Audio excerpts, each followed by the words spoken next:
M4 TV news కి స్వాగతం. నేటి ముఖ్యాంశాలు. M4 టీవీ న్యూస్ ప్రేక్షకులకు నిజాయితీగా, నిర్భయంగా ఎప్పటికప్పుడు తాజా కబుర్లు, భక్తి గీతాలు m4tvnews.com వెబ్సైట్ యాప్లో ప్రత్యేక ప్రసారం చేస్తుంది. వార్తలు, ప్రకటనల కోసం సంప్రదించవలసిన సెల్ ఫోన్ నెంబర్లు 9666665026 9014163335.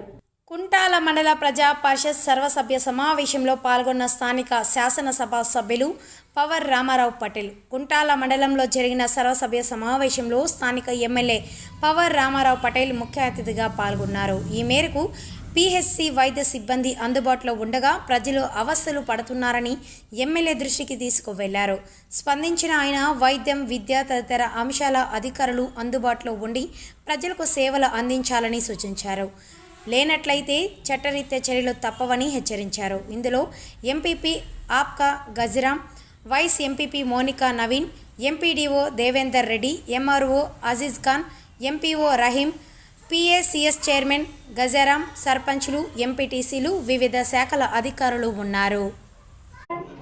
ఇంతకుముందు కూడా మేము అప్పుడు కూడా కంప్లైంట్ ఇచ్చినాము. ఇప్పుడు ఆ మేడంని అసలు కూడా ఏమాత్రము అసలు రెస్పాండ్ అనేది లేదండి. అసలు వేరే పేషెంట్స్ ఎవరైనా ఇక్కడికి వచ్చినా కూడా వాళ్ళని అసలు కనీసం ఒక డాక్టర్ అనే ఆమె ఎంతో అంకిత భావంతో ఉండాలి. కనీసం ఒక పేషెంట్ని ఒక చేతు పట్టి చూడడం కూడా అనేది ఉండదు. డాక్టర్ వృత్తిలో ఉన్నట్టు కూడా ఆమె ఉండదు అసలు. కాబట్టి ఆమెది ఎక్కడికైనా ట్రాన్స్ఫర్ అయ్యింది సార్. ఇక్కడ మంచి అంకిత భావంతో పనిచేసే వైద్యురాల్ని ఇక్కడ ఉంచండి. ఇక్కడ నార్మల్ డెలివరీస్ కూడా ఇప్పుడు తొందరలోనే స్టార్ట్ చేయాలి మేడం. ఇక్కడ నర్సాపూర్కి తీసుకెళ్తున్నారు. ఇప్పుడు ఆల్రెడీ బిల్డింగ్ కూడా కంప్లీట్ అయిపోయింది. కాబట్టి ఇక్కడనే ఉండేలా చేయండి. ఇప్పుడు మీరు ఎప్పుడు కూడా అందుబాటులో ఉండేటట్టు ఆఫ్టర్నూన్ వెళ్తే ఎవరు కూడా ఉండట్లేదు. డాక్టర్స్ కానీ అక్కడ నర్సు కానీ ఎవరు కూడా లేరు. మీరు అది పూర్తిగా కాలేదు. మొన్న నేను ఇరిగేషన్ మినిస్టర్తో డిస్కస్ చేశాను, ఇరిగేషన్ ఆఫీసర్లతో రివ్యూ పెట్టాను. మన ముఖ్యమంత్రి గారు కూడా అసెంబ్లీలో చెప్పడం జరిగింది. ఏదైతే డాక్టర్ బాబాసాహెబ్ అంబేద్కర్ ప్రాణహిత చేవేలా ఉంది అది అతి త్వరలో కంప్లీట్ చేస్తామని చెప్పడం జరిగింది. 27 ప్యాకేజ్ మనకు అత్యవసరము. 20,000 ఎకరాల భూమికి సాగునీరు అవుతుంది. మన అదృష్టమే అది. ఇప్పటి వరకు కంప్లీట్ కాలేదు. అది పూర్తి చేస్తానని సభాముఖంగా మీకు అందరికీ తెలియజేస్తున్నాను. గోల్మాడ రోడ్ ఏదైతే ఉంది అది చాలా డ్యామేజ్ అనేది ఉన్నది. ఆ డ్యామేజ్ ఆ రోడ్ పూర్తి చేయాలని చెప్పడం జరిగింది. అది కూడా నేను ఆఫీసర్స్ తో మాట్లాడి దాని మీద సమీక్ష చేస్తానని మీకు తెలియజేస్తున్నాను. ఓలా టు ఆంగావ్ రోడ్ ఇంకా పేటీ కాలేదు. ఆ టెండర్ అయిపోయింది. ఆ కాంట్రాక్టర్ ఏదైతే డబ్బు రావడం లేదని వాడు పని ఆపేశాడు. ఆ కాంట్రాక్టర్ పిలిచి అది కూడా తొందరగానే కంప్లీట్ చేస్తానని తెలవడం జరుగుతుంది. ముఖ్యమైన విషయం 27 ప్యాకేజ్ మనకు సాగునీరుకు 27 ప్యాకేజ్ ఏదైతే దివంగత వైఎస్ రాజశేఖర రెడ్డికి స్థాపించిన ఈ 27 డాక్టర్ బాబాసాహెబ్ అంబేద్కర్ ప్రాణహిత సేవలని పెట్టిన పేరు అది ఇంతవరకు కంప్లీట్ కాలేదు. కానీ నాకు ఒక్కటి దుఃఖం అనిపిస్తున్నది. గత ప్రభుత్వంలో కానీ గత శాసనసభ్యులు కానీ మన నిర్మల్ నుంచి నర్సాపూర్ వరకు అక్కడ ఉన్న నిర్మల్ నియోజకవర్గంలో ఉన్న మంత్రి గారు కంప్లీట్ చేసుకుని అక్కడ ఉన్న రైతులకు నీళ్ళు ఇస్తున్నారు. కానీ మా ముదోల్ నియోజకవర్గంలో ఏదైతే 20,000 ఎకర్స్ భూమి ఇప్పుడు సాగునీరు కావాలా ఈ 27 ప్యాకేజ్ తర్వాత కుంటాల మండలంలో ఇక్కడ రావడం జరిగింది. ఈ సమావేశంలో ప్రతి ఒక్క శాఖ అధికారులు డీటెయిల్గా రివ్యూ చేయడం జరిగింది. ఈ రివ్యూలో ఒకటే నేను కోరుకుంటున్నాను, మీకు కూడా శాఖ అధికారులకు చెప్తున్నాను. ఏదైతే ప్రతి ఒక్క విలేజ్లో ఇబ్బందులు ఉన్నాయి, కంప్లీట్ కాలేదు. అటువంటి దానికి 1 మంత్ లోపట్లో నేను ఎమ్మెల్యే క్యాంప్ ఆఫీస్లో మీకు రివ్యూ పెట్టుకుంటాను.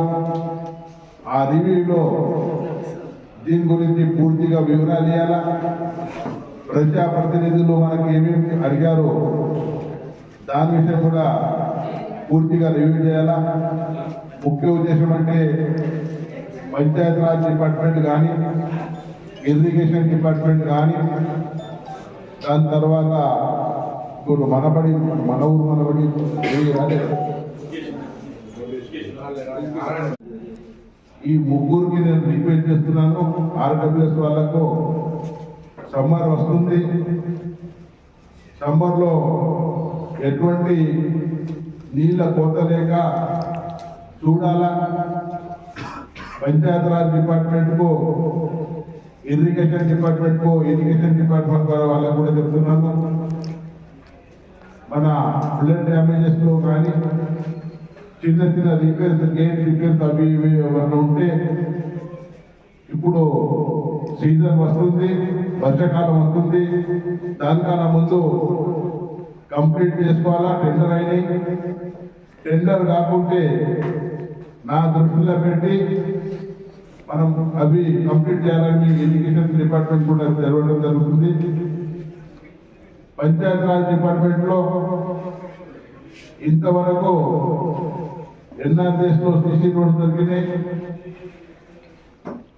దాదాపు గత ప్రభుత్వంలో ఎక్కడున్న నాణ్యమైన సిసి రోడ్డు జరగలేదు. ఇక్కడ నుంచి నేను నాణ్యమైన లేకుంటే ప్రభుత్వం డబ్బు, ప్రభుత్వం సొమ్ము మీరు ఎట్లంటే అట్లా వాడితే నేను ఊరుకోనని మీకు ఈ సభాముఖంగా నేను తెలియజేస్తున్నాను. ఖచ్చితంగా రోడ్స్ కానీ, మన ఇరిగేషన్లో చెరువులు కానీ,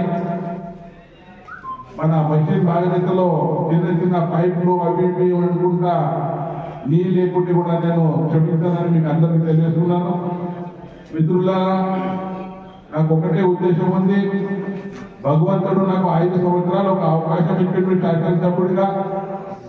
ప్రజలకు అందుబాటులో ఉంటూ, ప్రజల సేవ చేస్తూ, ప్రజలకు ఎటువంటి ఇబ్బంది రావాలని నా ఉద్దేశం ఉంది.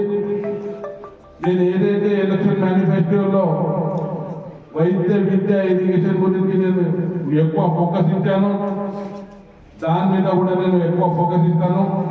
ఇప్పుడే మెడికల్ ఆఫీసర్ గురించి చెప్పడం జరిగింది. మెడికల్ ఆఫీసర్కు ఇంకొకసారి మీకు రిక్వెస్ట్ చేస్తున్నాను, ఆ డాక్టర్ గారికి రమ్మనండి, రాకుంటే వేరే డాక్టర్కు అపాయింట్మెంట్ చేయమని చెప్పి వేరే డాక్టర్కి అపాయింట్మెంట్ చేసి ఇక్కడ వైద్య విషయము ఈ మండలంలో ఎక్కడ ఇబ్బంది రావాలని మీకు అందరికీ మీకు తెలియజేస్తున్నాను. అదేవిధంగా